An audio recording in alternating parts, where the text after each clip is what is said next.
Bayangkan, seorang pria sederhana tiba-tiba jatuh cinta pada putri seorang direktur besar. Di mata orang, kisah ini tampak seperti keberuntungan. Tapi di balik senyum dan jas mewah yang ia kenakan, ada tekanan yang tak semua orang sanggup menanggung. Cinta berubah jadi ujian, dan harga diri dipertaruhkan. Inilah kisah seorang pria yang berjuang menjadi menantu sang bos. Sebelum aku lanjutkan kisah ini, buat kamu yang baru pertama mampir di sini, jangan lupa tekan subscribe dan aktifkan loncengnya, ya, agar kamu nggak ketinggalan kisah penuh makna dan pelajaran hidup berikutnya. Tulis juga di kolom komentar, dari kota mana kamu menonton cerita ini. Siapa tahu, doa dan kisah kita saling bertemu di udara. Semoga siapapun yang sedang diuji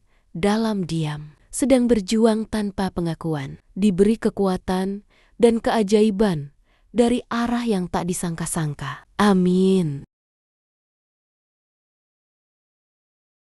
Di sebuah perusahaan besar di tengah hiruk-pikuk kota, hidup seorang pria sederhana bernama Raka. Ia bukan siapa-siapa, hanya karyawan biasa. Datang paling pagi, pulang paling malam, dan selalu menunduk setiap kali berpapasan dengan atasan. Orang-orang di kantor mengenalnya sebagai pekerja keras, tapi tak banyak yang tahu, di balik senyum lelahnya, ia menyimpan mimpi kecil, ingin dihargai tanpa harus berpura-pura jadi orang lain. Hari itu, langit mendung. Hujan turun pelan di halaman parkir kantor. Saat sebagian karyawan buru-buru berteduh, Raka justru berlari keluar. Ia melihat seseorang sedang kebingungan di depan mobil. Seorang wanita dengan payung kecil dan wajah yang tampak canggung menahan tumpahan air dari langit. Tanpa banyak pikir, Raka mendekat. Mobilnya mogok, Mbak? Tanyanya sopan. Wanita itu menoleh. Matanya tajam, tapi lembut. Iya, sepertinya akinya mati, jawabnya, sedikit malu. Raka segera membantu, membuka kap mobil, dan mencoba memperbaikinya. Tangannya kotor, bajunya basah, tapi ia tetap tersenyum. Coba sekarang, Mbak, katanya setelah beberapa menit. Mesin mobil menyala pelan, lalu stabil. Wanita itu tersenyum lega. Terima kasih. Kalau tidak ada kamu, mungkin aku sudah basah kuyup, katanya. Raka hanya mengangguk. Tidak apa-apa, Mbak. Hati-hati di jalan. Wanita itu menatapnya sekali lagi sebelum pergi. Tatapan yang singkat, tapi cukup untuk meninggalkan kesan mendalam. Hari-hari berikutnya, Raka kembali sibuk dengan rutinitasnya. Namun sejak kejadian itu, ada sosok yang sering ia lihat di kantin kantor. Duduk di sudut ruangan, membaca berkas, kadang tersenyum sendiri. Dan setiap kali Raka lewat, mata mereka saling bertemu. Hanya sebentar, tapi cukup untuk membuat waktu berhenti sejenak. Raka tak tahu, wanita itu bukan karyawan biasa. Namanya Nadia Arifin, putri dari direktur utama perusahaan tempatnya bekerja. Seseorang yang seharusnya jauh di luar jangkauan pria seperti Raka. Tapi cinta, seperti halnya nasib, kadang datang tanpa melihat status. Sejak pertemuan itu, hidup Raka perlahan berubah arah. Ia tak sadar bahwa pertemuan kecil di bawah hujan itu akan menjadi awal dari ujian hidup yang tak pernah ia bayangkan. Sebuah ujian tentang cinta, harga diri, dan keberanian untuk bertahan di tengah dunia yang hanya menghormati mereka yang berkuasa. Dan di balik senyum lembut Nadia, tersembunyi rahasia besar yang akan mengguncang dunia. Raka, karena wanita itu bukan sekadar seseorang yang ia bantu, melainkan anak dari orang yang kelak menguji cinta dan harga dirinya. Hari-hari di kantor kembali berjalan seperti biasa. Raka tetap dengan rutinitasnya, datang lebih awal, menyiapkan laporan, memastikan semua pekerjaan selesai tanpa celah. Namun, entah sejak kapan, langkahnya ke kantin kini terasa berbeda. Ada perasaan hangat yang muncul Setiap kali matanya menangkap sosok Nadia di sana. Nadia sering duduk sendirian di sudut, dengan segelas kopi dan laptop terbuka di depannya. Ia tampak seperti karyawan magang biasa, tak pernah menunjukkan statusnya sebagai anak direktur utama. Dan mungkin itulah yang membuat Raka nyaman. Ia tak merasa sedang berbicara dengan anak bos, tapi dengan seorang perempuan yang sederhana dan ramah. Suatu siang, saat hujan kembali turun di luar jendela, Raka melihat Nadia kesulitan menyalakan dispenser air di pojok pantry. Ia mendekat, menawarkan bantuan dengan canggung. "Boleh saya bantu, Mbak?" Nadia tersenyum kecil. "Kita sudah sering ketemu, ya? Panggil saja Nadia." Raka sedikit tertegun. Nama itu terasa ringan, tapi menggema di pikirannya. Hari demi hari, pertemuan mereka tak lagi terasa kebetulan. Kadang Nadia sengaja menunggu di kantin hingga Raka datang. Kadang Raka berpura-pura mencari kopi padahal hanya ingin melihat senyumnya. Percakapan mereka sederhana, tentang pekerjaan, tentang makanan, bahkan tentang mimpi masa kecil. Tapi dari setiap obrolan singkat itu, ada sesuatu yang tumbuh perlahan. Rasa nyaman. Raka mulai melihat sisi lain dari Nadia. Di balik sikap lembutnya, ada ketegasan dan kecerdasan yang menawan. Ia bukan gadis manja, seperti bayangan orang tentang anak direktur. Nadia bekerja keras, mempelajari bisnis keluarganya dari bawah. "Kalau aku nanti punya perusahaan sendiri," katanya suatu hari, "aku ingin semua orang di dalamnya merasa setara. Tidak ada yang lebih tinggi hanya karena jabatan." Kalimat itu membuat Raka diam cukup lama. Mungkin mereka memang punya cara pandang yang sama, sederhana, tapi dalam. Namun di balik semua kebersamaan itu, ada rahasia besar yang belum Raka ketahui. Suatu sore, saat mereka berjalan di parkiran kantor, seorang sopir pribadi datang menghampiri Nadia dengan hormat, membuka pintu mobil mewah berlogo perusahaan besar. Raka hanya bisa berdiri terpaku melihat mobil itu melaju pelan keluar gerbang. Ia mulai merasa curiga, siapa sebenarnya Nadia. Malam itu, Raka duduk lama di kamar kosnya. Pikirannya melayang pada senyum Nadia, cara bicaranya yang lembut, dan sorot matanya yang tenang. Namun, di balik rasa itu, mulai muncul rasa takut. Kalau ternyata dia bukan orang biasa, apakah aku masih pantas mendekatinya? Pertanyaan itu berputar di kepalanya, seperti gema yang tak berujung. Raka tidak tahu bahwa di sisi lain, Nadia pun sedang memikirkan hal yang sama. Ia tahu, cepat atau lambat, identitasnya akan terungkap. Tapi, entah kenapa, untuk pertama kalinya dalam hidup, ia berharap seseorang bisa mencintainya tanpa melihat siapa ayahnya. Pagi itu terasa berbeda. Udara kantor lebih tegang dari biasanya. Raka yang biasanya bekerja di ruangan kecil dekat lantai produksi, tiba-tiba mendapat panggilan mendadak. Namanya disebut lewat pengeras suara. "Raka Prasetyo, dimohon ke ruang direksi utama sekarang." Ia terdiam. Ruang direksi itu tempat yang bahkan para manajer jarang masuki. Hatinya berdebar. Ia memperbaiki dasinya, menenangkan napas, lalu melangkah ke lantai paling atas, tempat segala keputusan besar diambil. Begitu pintu kayu besar itu terbuka, udara di dalam ruangan terasa berbeda, dingin, sunyi, dan di balik meja besar dari kayu mahoni, berdiri seorang pria berwibawa, berusia sekitar 50-an, dengan tatapan tajam dan suara yang berat. "Kau, Raka?" Raka mengangguk sopan. "Iya, Pak. Saya Raka, dari divisi operasional." Pria itu menatapnya lama, seolah sedang menimbang sesuatu yang lebih dalam dari sekadar laporan kerja. "Aku sudah dengar soal kinerjamu." "Bagus," katanya datar. "Tapi ada hal lain yang ingin kubicarakan." Raka menelan ludah. Ia tidak tahu harus bereaksi seperti apa. Dan saat pria itu melanjutkan kalimatnya, jantung Raka seakan berhenti berdetak. "Kau kenal seseorang bernama Nadia?" Seketika, udara di ruangan itu terasa menekan. Raka kaget, Matanya membesar, namun tak sempat menjawab. Karena di saat yang sama, pintu ruangan terbuka. Nadia muncul, wajahnya pucat, matanya gelisah. "Ayah, jangan," katanya pelan. Raka mematung. "Ayah, ayah." Seketika semua potongan misteri di kepalanya tersambung.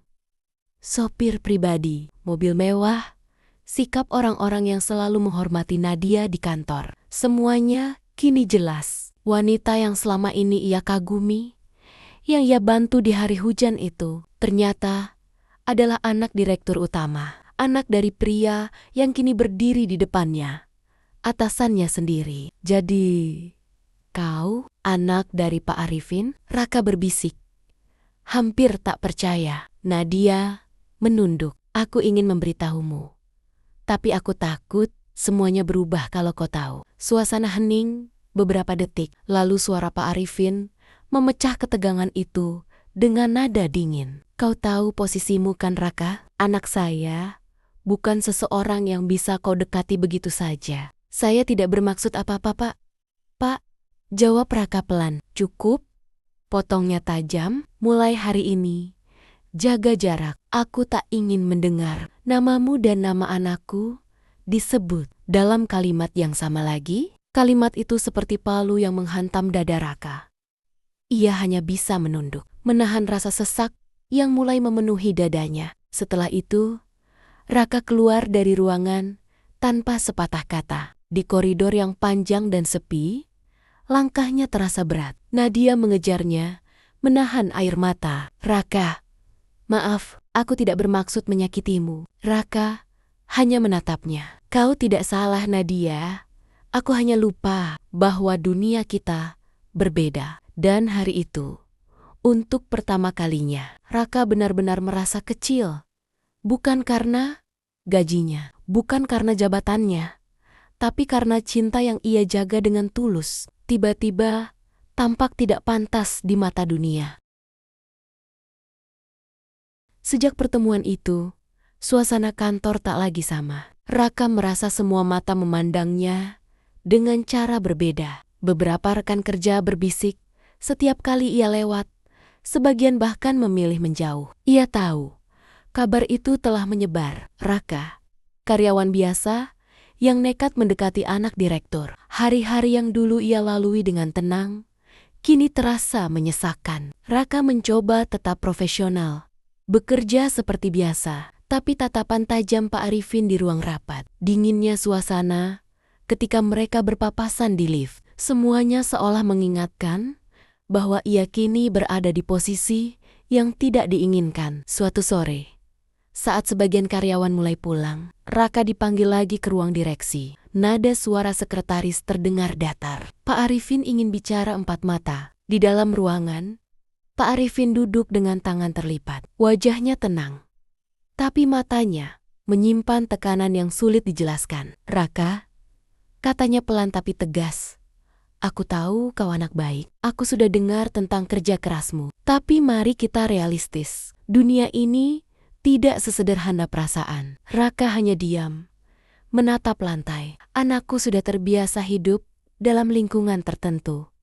Tanggung jawab, reputasi, nama besar keluarga. Aku tak bisa menyerahkan masa depannya pada seseorang yang bahkan belum tahu cara bertahan di dunia ini." Kalimat itu menusuk lebih dalam dari apapun yang pernah didengar Raka. Namun dengan suara bergetar, ia mencoba menjawab, "Saya tidak ingin apapun, Pak. Saya hanya mencintai dia dengan cara sederhana yang saya tahu." Pak Arifin tersenyum miring. "Cinta? Cinta," katanya sinis. "Cinta tidak cukup, Nak. Dunia ini tidak berjalan dengan perasaan. Dunia ini berjalan dengan posisi." Ia berdiri, menepuk pundak Raka dengan dingin. "Kau punya masa depan di perusahaan ini. Jangan hancurkan semuanya hanya karena rasa yang belum tentu bertahan." Raka menunduk. Ia bisa merasakan setiap kata itu menghantam dadanya seperti batu. Ia tahu Pak Arifin tidak sekadar melarang. Ia memperingatkan. Ketika Raka melangkah keluar dari ruangan itu, langkahnya terasa berat. Di luar, Nadia sudah menunggu, matanya sembab, seolah sudah tahu apa yang baru saja terjadi. Ayah marah. Ya, Raka menghela napas panjang. Ayahmu tidak marah, hanya kecewa karena yang datang ke hidupmu bukan orang yang selevel. Nadia menggenggam tangannya. Aku tidak peduli status Raka. Yang aku tahu, kamu tulus. Raka menatapnya. Lama, tapi dunia peduli, Nat. Dan dunia itu adalah keluargamu sendiri. Suara hujan kembali turun, seolah mengulang awal kisah mereka. Bedanya kali ini, hujan tidak lagi terasa romantis, tapi menyembunyikan air mata dua hati yang mulai retak. Raka berjalan pergi pelan, meninggalkan Nadia di bawah rintik langit yang dingin. Dalam hatinya ia berjanji, bukan untuk melupakan, tapi untuk membuktikan bahwa cinta seorang pria sederhana pun bisa layak, bahkan di hadapan dunia yang menilai segalanya dengan jabatan dan kekayaan. Sejak hari itu, Raka tidak lagi sama. Ia tetap datang ke kantor setiap pagi, masih mengenakan kemeja polos dan senyum sopan yang sama. Tapi di matanya kini ada sesuatu yang berbeda. Keteguhan, bukan lagi sekadar untuk bekerja, tapi untuk membuktikan diri. Desas-desus tentang hubungannya dengan putri direktur semakin ramai. Ada yang mencibir, ada yang iri, tapi yang paling menyakitkan, ada yang mulai menjauhinya. Raka bukan lagi rekan kerja biasa. Ia kini dianggap sebagai pria yang mencari peruntungan lewat cinta. Namun, Raka memilih diam. Ia tahu, membantah hanya akan membuatnya terlihat lemah. Ia percaya waktu dan hasil kerja akan berbicara lebih jujur daripada kata-kata. Hari demi hari, ia menenggelamkan diri dalam pekerjaan. Proyek yang ditinggalkan orang lain, ia ambil. Tugas yang sulit, ia kerjakan tanpa banyak bicara. Ia belajar banyak, bahkan hal-hal di luar tanggung jawabnya. Kadang pulang larut malam, dengan tubuh lelah, tapi hati yang masih menyala. Suatu sore, Pak Arifin memperhatikannya dari kejauhan. Di balik kaca ruang direksi, ia melihat Raka masih di meja kerjanya, memeriksa dokumen dengan mata sayu. Sekilas, ada rasa kagum yang muncul, tapi dengan cepat ia tepis. Ambisi bisa menipu, gumamnya pelan. Kita lihat seberapa lama ia bertahan. Namun, ujian itu tidak berhenti di situ. Tanpa sepengetahuan Raka, beberapa rekan kerja yang iri mulai menjatuhkannya diam-diam. Laporan kerjanya diubah, hasil analisisnya disabotase. Dan ketika proyek kecil gagal, semua tudingan mengarah padanya. Raka dipanggil ke ruang rapat. Bukan untuk diberi pujian, tapi untuk disalahkan di depan banyak orang. Raka, kamu tahu apa akibat dari kesalahan data seperti ini? Bentak seorang manajer senior. Raka hanya menunduk. Ia tahu itu bukan kesalahannya, tapi berkata pun percuma.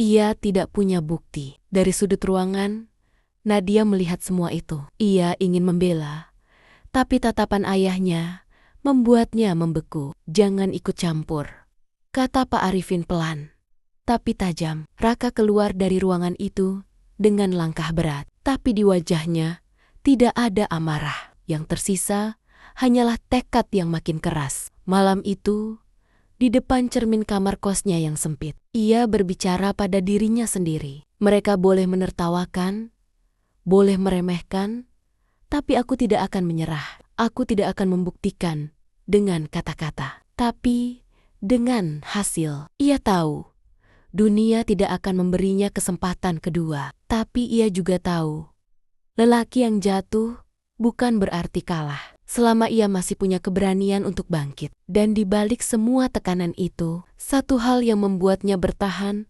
hanyalah bayangan wajah Nadia, senyum lembutnya, dan janji dalam hatinya. Suatu hari, aku akan membuat ayahmu melihat bahwa aku bukan hanya pria yang mencintaimu, tapi pria yang layak berdiri di sisimu.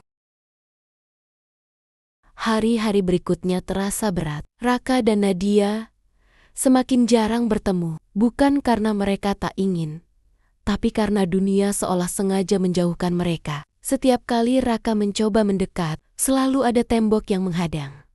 Aturan kantor, tatapan sinis rekan kerja, bahkan bayang-bayang Pak Arifin yang terus mengawasinya dari jauh. Namun cinta kadang tumbuh paling kuat justru saat tertekan. Setiap pesan singkat yang Nadia kirim di malam hari menjadi penguat kecil bagi Raka. Kamu gak sendiri, Raka. Aku percaya kamu bisa. Kalimat sederhana itu cukup membuat Raka bertahan di hari-hari yang paling melelahkan. Di sisi lain, Nadia pun mulai merasakan beban yang tidak kalah berat. Ayahnya menjadi lebih keras dari biasanya. Jadwalnya diatur, setiap langkahnya diawasi. Ia bahkan tidak lagi diizinkan turun langsung ke divisi tempat Raka bekerja. Jangan mencampurkan perasaan dengan pekerjaan, kata Pak Arifin. Setiap kali ia mencoba beralasan, tapi Nadia bukan gadis yang mudah menyerah. Suatu malam, ia datang diam-diam ke kantor. Setelah semua orang pulang, Raka yang masih lembur terkejut melihatnya berdiri di depan ruangannya, membawa 2 gelas kopi. Aku tahu kamu belum makan, katanya pelan, tersenyum. Kamu nekat datang ke sini? Nggak apa-apa.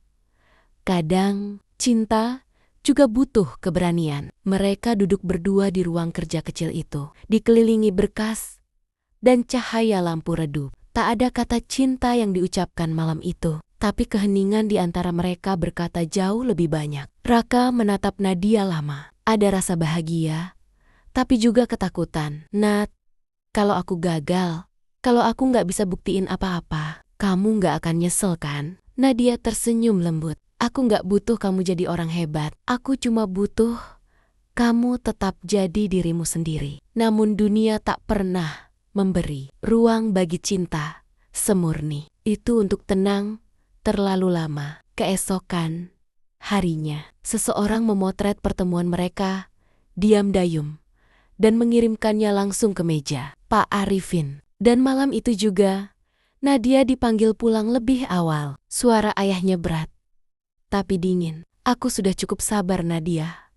Mulai hari ini, aku akan pastikan laki-laki itu tidak lagi punya tempat di perusahaan ini. Nadia terkejut. Ayah, jangan. Dia tidak salah. Tapi kalimat itu hanya memantul di udara. Pak Arifin menatapnya tajam. Aku tidak akan biarkan kau hancur hanya karena perasaan sesaat. Sementara itu, Raka yang tidak tahu apa-apa masih bekerja lembur di ruang kecilnya, menatap layar komputer dengan lelah, tapi yakin. Ia tidak tahu bahwa badai besar sedang datang menghampiri. Cinta mereka yang selama ini tumbuh diam-diam, kini berada di ambang kehancuran. Antara memilih untuk bertahan demi cinta atau melepaskan demi kehormatan.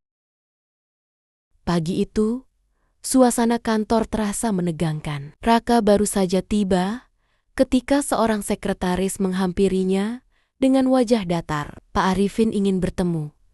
Sekarang, tidak ada sapaan, tidak ada senyum, hanya suara perintah yang dingin. Langkah Raka terasa berat ketika ia menaiki tangga menuju ruang direksi. Ruangan yang kini tak lagi terasa asing, tapi tetap membuat jantungnya berdegup kencang. Begitu masuk, Pak Arifin sudah berdiri di balik meja besar, menatapnya tanpa ekspresi. Di sampingnya, beberapa petinggi perusahaan duduk diam, seolah menanti sesuatu. Duduklah Raka, ujar Pak Arifin datar. Raka menunduk, sopan. Aku sudah banyak mendengar tentangmu, lanjutnya, termasuk hal-hal yang tidak seharusnya terjadi di kantor ini. Raka tahu arah pembicaraan itu. Ia ingin menjawab, tapi Pak Arifin mengangkat tangannya. Aku tidak akan memecatmu. Belum, aku ingin memberimu satu kesempatan.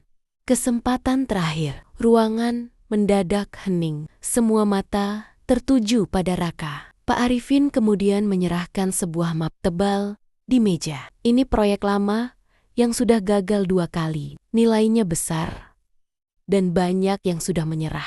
Kalau kau bisa menyelesaikannya, dalam waktu 3 bulan, maka aku akan mengakui kemampuanmu. Dan kalau tidak, tanya Raka. Pelan, kau tidak hanya kehilangan pekerjaanmu, jawab Pak Arifin dingin, tapi juga kehilangan satu Satania. Alasan untuk tetap dekat dengan anakku. Kalimat itu menghantam dada Raka seperti palu. Tapi di balik rasa takut, ada semangat yang tiba-tiba menyala. Ia mengangkat kepalanya perlahan, menatap langsung ke mata sang direktur. Baik Pak, saya terima. Beberapa petinggi di ruangan itu saling pandang. Sebagian menahan senyum sinis, mereka tahu proyek itu hampir mustahil diselamatkan. Tapi di mata Raka, tak ada lagi keraguan, hanya tekad dan cinta yang ingin ia perjuangkan dengan terhormat. Hari-hari berikutnya menjadi mimpi buruk. Proyek itu penuh masalah. Laporan keuangan kacau, tim yang tidak kompak, dan tekanan waktu yang luar biasa. Banyak yang sengaja menjauh, tak ingin ikut gagal bersama Raka. Namun, ia tidak menyerah. Ia datang lebih pagi, pulang paling malam, menyusun ulang strategi dari awal, mencari solusi satu demi satu. Di tengah kelelahan itu, kadang Nadia datang diam-diam ke parkiran kantor. Ia tidak bisa masuk, tapi cukup melihatnya dari jauh. Aku tahu kamu bisa, Raka, bisiknya lewat pesan singkat. Pesan itu menjadi bahan bakar kecil yang menjaga semangatnya tetap hidup. Bulan pertama berlalu. Hasil belum tampak. Bulan kedua, tekanan semakin berat. Tapi Raka tidak berhenti. Ia bekerja dengan hati, bukan hanya dengan ambisi. Dan di penghujung bulan ketiga, sesuatu mulai berubah. Angka-angka laporan naik perlahan, tim mulai percaya. Dan proyek yang dulu dianggap gagal, kini menunjukkan hasil yang tidak pernah disangka. 3 bulan kerja keras itu seolah syal-syal dalam satu malam. Semuanya terjadi begitu cepat. Laporan keuangan proyek yang sudah disusun rapi tiba-tiba hilang dari sistem. Kontrak klien dibatalkan sepihak dan dana operasional mendadak terhenti tanpa penjelasan. Raka tertegun di depan layar komputernya. Tangannya gemetar. Semua dokumen kerja yang ia perjuangkan siang malam lenyap. Beberapa anggota tim mulai panik.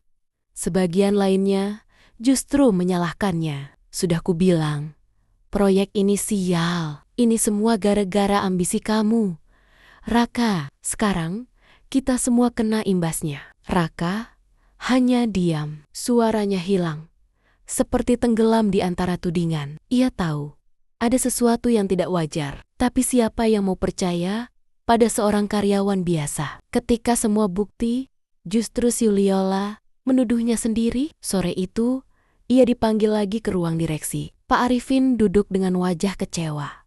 Diapit 2 petinggi perusahaan. Aku sudah berikan kesempatan, Raka, ucapnya datar. Tapi tampaknya aku salah menilai. Pak, ini bukan kesalahan saya. Ada yang menghapus semua data. Cukup, potongnya tegas. Aku tak butuh alasan. Aku butuh hasil. Raka terdiam. Tak ada lagi yang bisa dikatakan. Ia menatap meja kayu besar itu, lalu menunduk. Baik Pak, kalau ini keputusan Bapak, saya terima. Ia keluar dengan langkah gontai. Dunia terasa begitu sepi. Di parkiran, hujan kembali turun. Seperti kebiasaan yang selalu datang di setiap titik terendah hidupnya. Malam itu, Raka berjalan pulang tanpa payung. Bajunya basah, tapi hatinya jauh lebih basah oleh rasa gagal. Di kamar kos yang sempit, ia duduk diam menatap dinding. Seluruh kerja kerasnya hilang. Seluruh harga dirinya seakan dihancurkan oleh tenggen-tenggen tak terlihat. Namun yang paling menyakitkan, bukan kehilangan pekerjaan, tapi kehilangan kepercayaan dari orang yang paling ia hormati. Beberapa hari kemudian, Nadia datang diam-diam. Ia menemukan Raka duduk di kursi kayu, menatap hujan di luar jendela. Aku tahu kamu dijebak, Raka. Aku dengar semuanya. Gak usah, Nat, jawabnya pelan. Biarin aja, mungkin memang aku harus kalah. Nadia menatapnya tajam. Matanya berkaca-kaca. Kalah bukan berarti berhenti, Raka. Kadang Tuhan biarkan kita jatuh, bukan untuk dipermalukan, tapi supaya kita belajar berdiri dengan cara yang baru. Kata-kata itu menancap dalam hati Raka. Malam itu, ia tidak tidur. Ia menatap layar laptop bekas yang masih bisa menyala sebagian, mencoba memulihkan data, menelusuri jejak digital yang tertinggal. Sedikit demi sedikit, potongan bukti mulai muncul. Log sistem, rekaman email, tanda tangan digital, semua menunjukkan bahwa memang ada yang menyabotase proyek itu. Raka tersenyum kecil, air matanya menetes. Bukan karena sedih, tapi karena secercah harapan kembali menyala. Terima kasih, Nad, bisiknya. Kali ini, aku akan bangkit. Bukan untuk pekerjaan, bukan untuk membuktikan pada dunia, tapi untuk membela kebenaran yang mereka injak-injak. Waktu berjalan pelan, tapi pasti. 3 minggu berlalu sejak Raka dikeluarkan dari perusahaan. Namun, bukan berarti ia berhenti. Setiap malam, ia duduk di depan laptop tuanya, menelusuri setiap data, setiap celah, setiap jejak digital yang tertinggal dari proyek yang dulu ia kerjakan. Dan satu malam, sesuatu muncul. Sebuah bukti yang tak terbantahkan. Sabotase dari dalam. Nama pelakunya membuat darahnya berdesir. Orang yang selama ini pura-pura mendukungnya, ternyata menjadi otak di balik kehancurannya. Manajer senior yang selama ini dekat dengan Pak Arifin. Raka tidak marah. Ia hanya tersenyum pahit. Kadang musuh kita bukan orang yang membenci kita, tapi orang yang takut melihat kita berhasil, katanya lirih. Dengan hati-hati, ia menyusun semua bukti ke dalam sebuah laporan. Bukan untuk balas dendam, tapi untuk menegakkan kebenaran. Dan dengan langkah mantap, pagi itu, ia kembali ke gedung perusahaan tempat ia dulu bekerja. Gedung yang dulu membuatnya gugup, tapi kini hanya menjadi saksi perjalanan panjangnya. Para karyawan menatapnya heran ketika ia datang membawa map tebal ke ruang direksi. Sekretaris yang dulu menunduk, kini bahkan tak berani menatap matanya. Raka mengetuk pintu, perlahan. Permisi, Pak Arifin. Saya hanya butuh 5 menit. Pak Arifin menatapnya dengan alis terangkat. Kau masih punya keberanian datang ke sini? Bukan keberanian, Pak. Hanya kebenaran yang belum sempat saya tunjukkan. Raka membuka map itu di atas meja. Dokumen demi dokumen, tangkapan layar, dan log sistem, semua ia paparkan dengan tenang. Para petinggi yang hadir mulai saling pandang. Beberapa mulai berbisik. Wajah Pak Arifin perlahan berubah. Ia membaca ulang satu berkas, lalu menatap Raka dengan tatapan yang sulit dijelaskan. Campuran kaget, marah, dan kagum. Jadi, kau menemukan ini sendiri? Saya hanya mencari apa yang hilang, Pak. Termasuk kepercayaan yang dulu Bapak cabut dari saya. Ruangan hening. Lama sekali, sampai akhirnya Pak Arifin menghela napas panjang. Untuk pertama kalinya, suaranya tidak lagi dingin. Aku kira kau hanya berjuang karena anakku, tapi ternyata kau berjuang karena tanggung jawab. Ia berdiri, menatap Raka dari dekat. Maafkan aku, Nak.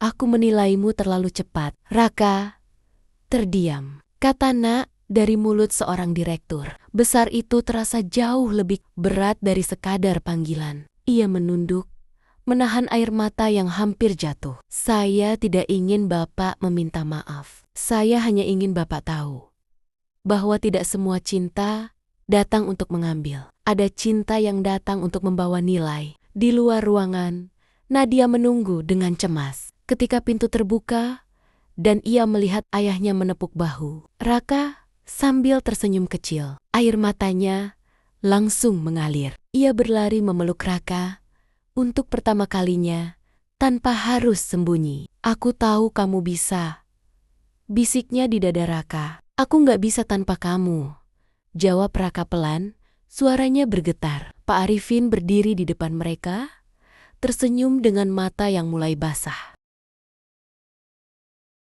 Beberapa bulan berlalu sejak hari itu. Proyek besar yang dulu nyaris hancur, kini menjadi tonggak baru bagi perusahaan. Nama Raka disebut di banyak rapat penting, bahkan oleh orang-orang yang dulu meremehkannya. Tapi bagi Raka, pengakuan itu bukan tujuan. Ia hanya ingin satu hal, membuktikan bahwa ketulusan tidak pernah kalah. Bahkan di dunia yang menilai segalanya dengan jabatan dan harta. Suatu pagi, sinar matahari menembus jendela ruang direksi. Pak Arifin berdiri di sana, menatap halaman kantor dari balik kaca. Di belakangnya, langkah Raka terdengar pelan. "Masuklah, Raka." Suara Pak Arifin kini terdengar jauh lebih lembut. "Aku sudah menepati janjiku, dan sekarang aku ingin menepati sesuatu yang lain." Ia menatap Raka dengan senyum hangat yang belum pernah terlihat sebelumnya. "Kau tidak hanya pekerja keras, tapi juga lelaki yang tahu bagaimana menjaga kehormatan dan cinta. Aku ingin kau mengambil alih proyek baru. Tapi kali ini, bukan sebagai karyawan, melainkan sebagai bagian dari keluarga." Raka terdiam. Kata keluarga itu membuat matanya berkaca-kaca. Ia menunduk, menahan emosi yang hampir pecah. "Terima kasih, Pak. Saya tidak akan sia-siakan kepercayaan ini." Beberapa minggu kemudian, hari bahagia itu tiba. Sebuah pesta sederhana digelar di taman belakang rumah keluarga Arifin. Tidak mewah, tapi hangat, penuh tawa dan ketulusan. Nadia tampil anggun dengan kebaya putih sederhana, sementara Raka mengenakan jas abu-abu yang sama yang dulu ia pakai saat pertama kali dipanggil ke ruang direksi. Bedanya, kali ini ia tidak datang untuk dihakimi, tapi untuk disambut. Saat prosesi dimulai, Pak Arifin berdiri di antara mereka. Suaranya bergetar. "Aku dulu melihatmu, Raka, sebagai ancaman bagi ketenangan hidup anakku. Tapi sekarang aku tahu." Aulah alasan anakku tersenyum lagi. "Terima kasih telah mengajarkan kami arti ketulusan di tengah dunia yang penuh kepura-puraan." Air mata Nadia menetes. Ia menggenggam tangan ayahnya erat, lalu berpaling pada Raka. "Kamu datang ke hidupku bukan membawa harta, tapi keberanian. Dan itu jauh lebih berharga dari apapun." Mereka saling menatap lama.